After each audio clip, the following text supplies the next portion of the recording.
সুপ্রভাত বন্ধুরা, welcome back to my channel Ankita's blog. আশা করছি তোমরা সকলে খুব ভালো আছো, সুস্থ আছো, আর তোমাদের আশীর্বাদ ভালোবাসা আমিও খুব ভালো আছি। সকালবেলা আরও একটা নতুন ব্লগ নিয়ে চলে আসলাম। আর সকাল সকাল আজকে আমাদের পুচকিও উঠে পড়েছে, এখন বাজে 8টা। আর আজকে না আমাদের সবারই ঘুম থেকে উঠতে দেরি হয়ে গেছে, মানে আমি, বৌমনি, পুচকি তিনজনেই একসাথে উঠেছি। বৌমনি কোনো রকমে ঘরটা ঝাড় দিয়ে ও গেছে উঠোন ঝাড় দিতে। আর এখানে পুচকিকে ঘুম থেকে তোলার পরে রেডি করে দেওয়া হয়েছে। আর ও দেখো ওর যে পাউডারটা আছে ওর জেঠুকে মানে মাখিয়ে দেওয়ার চেষ্টা করছিল। আর এখানে বৌমনি উঠোন ঝাড় দিতে এসছে, তাই আমি একটা ছোট্ট ভিডিও করে নিলাম। আমাদের উঠোনটা না খুব বেশি বড় না, এই যে সামনেটুকু দেখছো এইটুকু ঢালাই করা, আর সাইডে একটুখানি আছে। এছাড়া আর কোনো উঠোন আমাদের নেই। আগে ছিল, পুরো বাড়িটা জুড়ে আগে উঠোন ছিল, তারপরে আমাদের ঘর করার পর উঠোনের আর কোনো বালাই নেই। যাক, চলো সকালবেলার ভিডিওটা স্টার্ট করলাম। ব্রাশ কি করে করে? ওইভাবে ব্রাশ করে? তুমি ব্রাশ করেছো? হ্যাঁ, এই বম্মাইশ, ব্রাশ করেছিস? আমার ভিডিওগুলো যদি তোমাদের ভালো লাগে তাহলে একটুখানি কমেন্টে করে জানিও, আর চ্যানেলটাকে সাবস্ক্রাইব করে দিও। আর আগেই বলি যে আমাকে অনেকেই সাবস্ক্রাইব করেছে, আর জানি না জীবনে কোনো সফল পাবো কি না, তবে এই যে একটু একটু করে মানে এগিয়ে যাচ্ছি, এটা হয়তো তোমাদের আশীর্বাদ, মায়ের আশীর্বাদ, সবার আশীর্বাদ নিয়েই এগিয়ে যেতে পারছি। জানি না কতটা কি করতে পারবো, তবে চেষ্টা করছি আর চেষ্টা করতেও থাকবো। আর চলো, এখানে চলে এসেছি জামা কাপড়গুলো মেলতে। পিছনে আকাশটা দেখেই বোঝা যাচ্ছে আজকে কতটা মেঘলা ওয়েদার। এখন প্রায় এই 9:30 মতো বাজে, এখনই এতটা মেঘলা ওয়েদার। আমি এখন ব্রাশ নিয়ে চলে এসেছি ছাদে, যেহেতু আজকে উঠতে দেরি হয়ে গেছিলো, ওই জন্য একেবারে ব্রাশ নিয়েই ছাদে চলে এসেছি। জামা কাপড়গুলোও মেলা হয়ে যাবে আর ব্রাশও করা হয়ে যাবে। আর আজকে তোমাদেরকে দেখাবো, আগের দিন বলেছিলাম যে আমাদের বাড়িটা একদম লাস্টের দিকে, কিন্তু কোন দিক থেকে লাস্টে, আমাদের বাড়ির পাশে মানে কিসের জমি আছে, কিসের বাগান আছে, সবটাই তোমাদের সাথে দেখাবো। চলো আগে জামা কাপড়গুলো মেরে নিই।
এই যে জায়গায় জায়গায় কী সুন্দর মেঘ হয়ে রয়েছে, আবার জায়গায় জায়গায় না আকাশটা ভীষণ পরিষ্কার। আর এত ভালো লাগছে জায়গাটা দেখতে আমার, মানে এই যে আমি যখন সকালবেলা ছাদে আসি না, আমি এই আবহাওয়াটা ভীষণভাবে এনজয় করি, কারণ এই সকালের এই আবহাওয়াটা আমার ভীষণ ভালো লাগে। আর এই যে তোমাদেরকে বলেছিলাম দেখাবো, এটা হলো আমাদের আশেপাশের বাড়ি, মানে আমার জ্যাঠাদের পাশের বাড়ি, সব বাড়ি। আর ওই যে রাস্তা দেখা যাচ্ছে, ওই রাস্তা দিয়ে এই গলিতে ঢুকতে আমাদের বাড়িটা লাস্ট।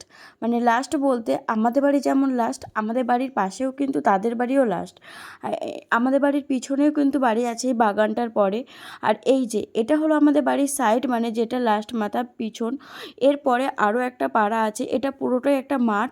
আর আমাদের এই মাঠের সাইডেই আছে কলপার, যেটা এখান থেকে দেখা যাচ্ছে। ওই যে নিচে বাসন মাজছে বৌমনি। আর এটা পুরোটাই মাঠের সাইডে। তোমাদেরকে বলেছিলাম যে এর আগের ভিডিওটা, আমাদের বাড়িটা মাঠের সাইডে। আমাদের বাড়ির পরে এই দিকটা আর কোনো বাড়ি নেই। সকালবেলা জামা কাপড় মেলার পর চলে এসেছিলাম, অনেকটা টাইম হয়ে গেছে। ওদিকে বৌমনি রান্না করছে, আর এদিকে আমাদের পুচকিকে রেখে গেছিলাম। এটা পাশের বাড়ির মামাদের বাড়ি, মানে আমরা ছোট থেকেই এনে এই বাড়ির মামা আর মামিকে মামা মামি বলেই ডাকি, মানে এই বাড়ির যে কর্তা আর কর্ত্রী তাকে মামা মামি বলেই ডাকি। আর ওই যে দেখা যাচ্ছে উনি হচ্ছে এই বাড়ির বউ, আমাদের থেকে ছোট, কিন্তু আমরা সম্পর্কে বৌদি হয় বলে বৌদি বলেই ডাকি। তো আমাদের পুচকি ওটাকে মণিমা বলেই ডাকে, কারণ আমার বিয়ে হওয়ার পরে আমার যখন বিয়ে হয়েছিল আমাদের পুচকির তখন 6 মাস বয়স ছিল। তখন থেকে আমাদের পুচকি কিন্তু এদের বাড়িতেই মানুষ হয়েছে। নিজের কাছের মানুষরা থাকা সত্ত্বেও তারা আমাদের পুচকিকে কখনোই সেইভাবে রাখিনি। তবে বলে না, ভগবান সব দিক দিয়ে মারে না, ও কিন্তু একটা বাড়ি পেয়েছে যেখানেও সেই ওর মতো করে থাকতে পারে। আর এরা আমাদের পুচকিকে খুব ভালোবাসে। একটা সময় গেছে আমরা মানে সবার জন্য করেছি, কিন্তু তার ফলে খারাপটাই পেয়েছি, ভালো ফল কোনোদিনও পাইনি। আর এখানে দেখো আমাদের পুচকির কী অবস্থা, ওকে বলা হয়েছিল ফোন আনতে, ও ফোন আনতে গিয়ে কী করছে দেখো।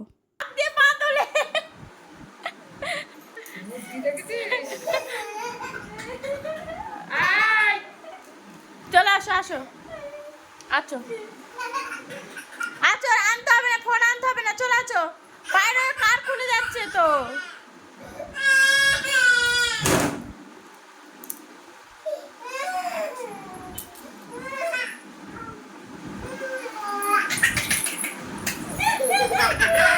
এবার দাও, থামকে দিয়ে দাও ফোন। ওরে বাবা, কোথায় দিচ্ছি, কি করবো, গান দেবো।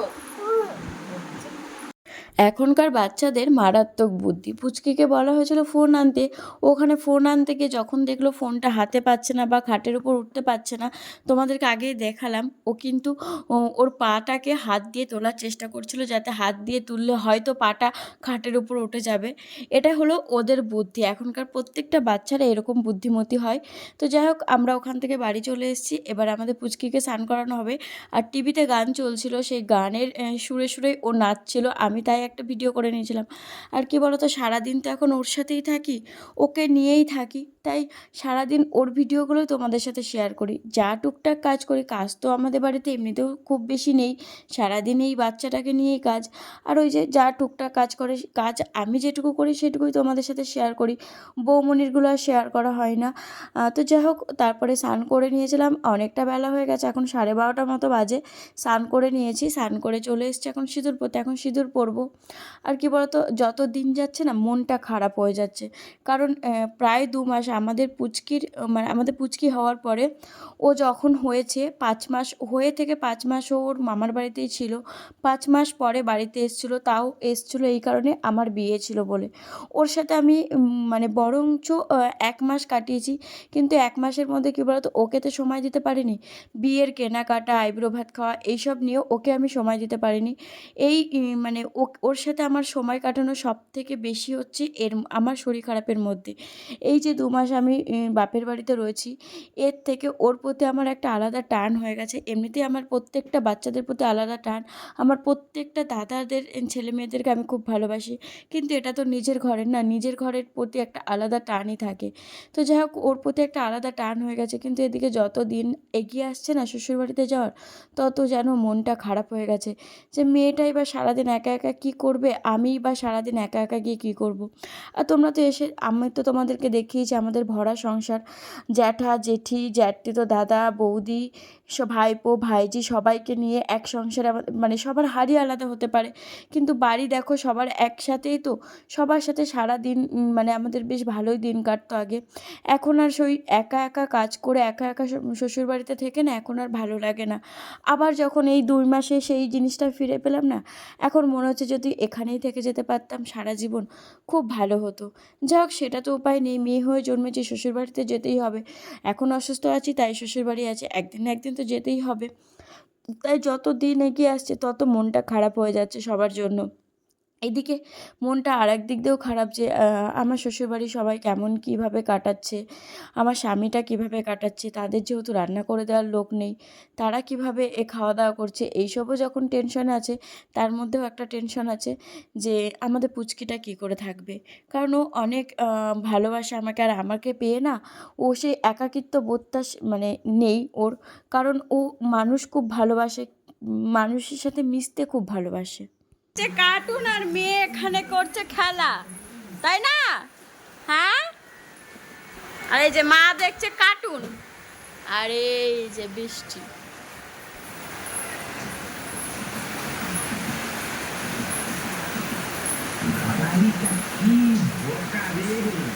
এই পুচকে দা এদিকে আয়, ওখানে ছাট আসবে, জল আসবে, এদিকে এসে বস, ঘরে আয়।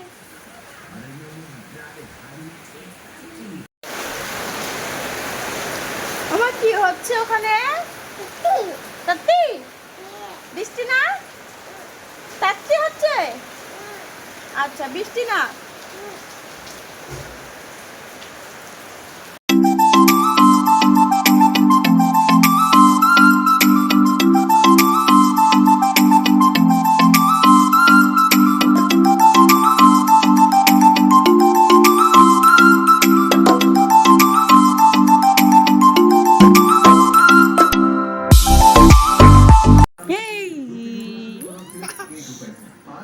মামা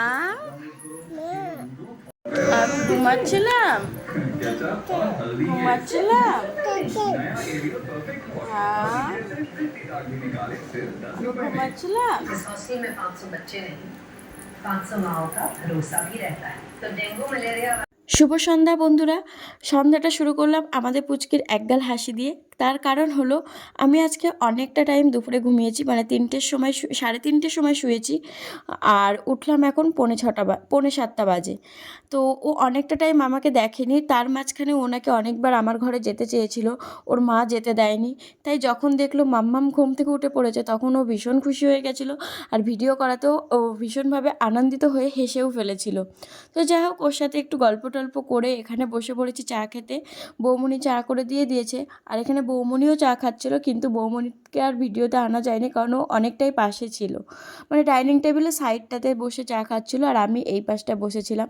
আর ওখানে আমাদের পুচকিকে দেখতে পাচ্ছ, ও কিন্তু ওখান দিয়ে উঁকি মেরে মেরে টিভি দেখছিল, টিভিতে কার্টুন মানে অ্যাড দেখছিল। ও টিভির মানে মেনলি কোনো প্রোগ্রামও দেখে না, কার্টুনও দেখে না, মানে কার্টুন ওর মুডের উপরে, কিন্তু ও যেটা দেখে সেটা হলো অ্যাড।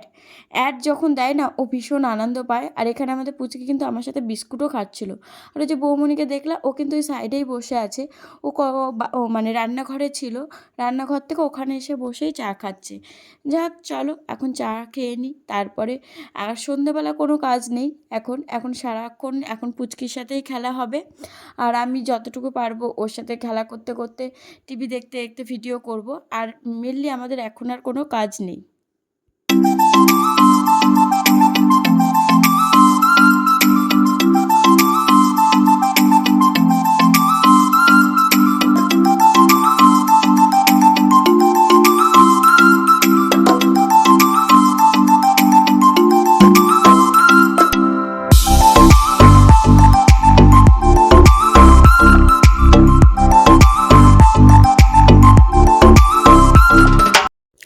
আবার চলে আসলাম ভিডিও নিয়ে। এখানে আমাদের পুচকে কিন্তু কার্টুন দেখছিল, ওর আর টিভি দেখতে ভালো লাগছিল না, আমাদেরও ভালো লাগছিল না, তাই ওকে একটুখানি কার্টুন চালিয়ে দেওয়া হয়েছিলো। ওকে সবসময় কার্টুন দেওয়া হয় না, কারণ ও মানে এরপরে তাহলে ফোন এডিক্ট হয়ে যাবে, এই জন্য ওকে সবসময় ফোন দেওয়া হয় না। কিন্তু মাঝে মাঝে না মনে হয় যে তাহলে একটুখানি কার্টুন দিই, মেয়েটা হয়তো একটু ভালো লাগবে, তাই ওই একটুখানি দিই। ওর কিন্তু সেরকম নেশা নেই, ফোনটা যদি ওর সামনে থেকে সরিয়েও নেওয়া হয় না ও কিন্তু কাঁদে না। যাই হোক, এখানে ওকে কার্টুন দিয়ে বসিয়ে রেখেছিলাম, তারপরে বৌমনির চুলটা একটু বেঁধে দিলাম, কারণ অনেক দিন হয়ে গেছে বৌমনির প্রতিও কোনো যত্ন নেওয়া হয় না। আমিও তো নিজের প্রতি যত্ন নিই না, বৌমনিও এখন আর সংসারের কাজ বাচ্চা নিয়ে নিজেকে যত্ন করতে পারে না।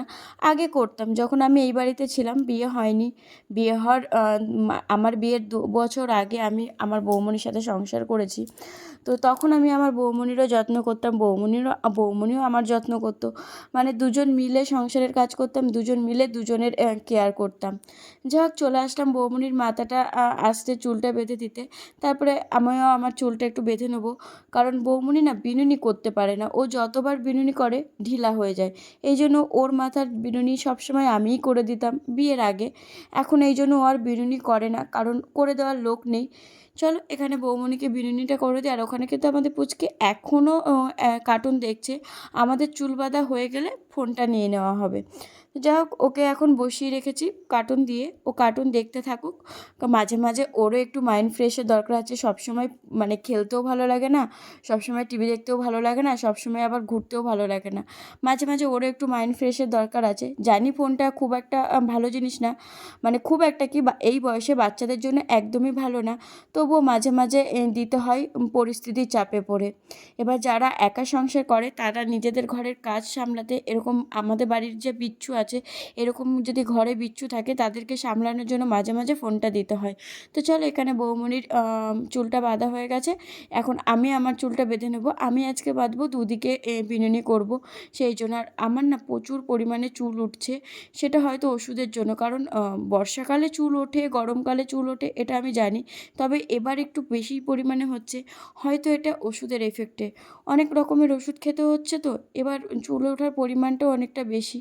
তো দেখি, যখন ডাক্তারের কাছে যাব তখন ডাক্তারের কাছে একটা সলিউশন নেব, তাকে জিজ্ঞাসা করব এত চুল ওঠার কারণটা।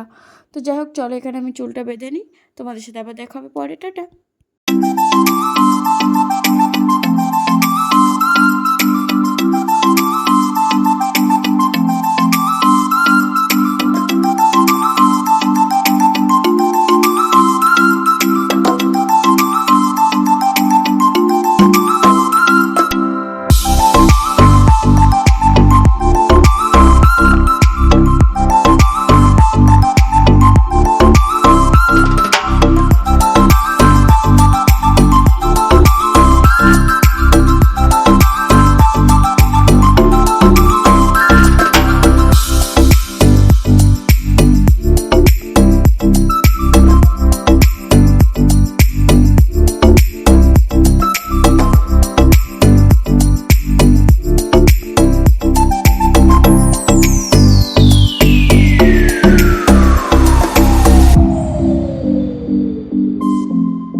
এখন অনেকটা রাত হয়ে গেছে, এখন বাজে 10টা। দাদা আমার জন্য ম্যাগি নিয়ে এসছে। আজ আমার আর ভাত খেতে ভালো লাগছিল না, তাই দাদাকে বলেছিলাম যে ম্যাগি নিয়ে আসিস। ওরা খাবে না, আমার জন্য এনেছে।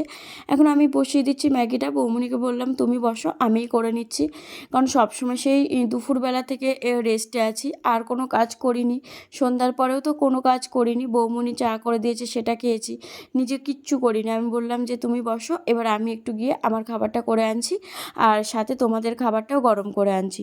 ওই জন্য এখানে চলে এসেছি ম্যাগিটা বসাতে।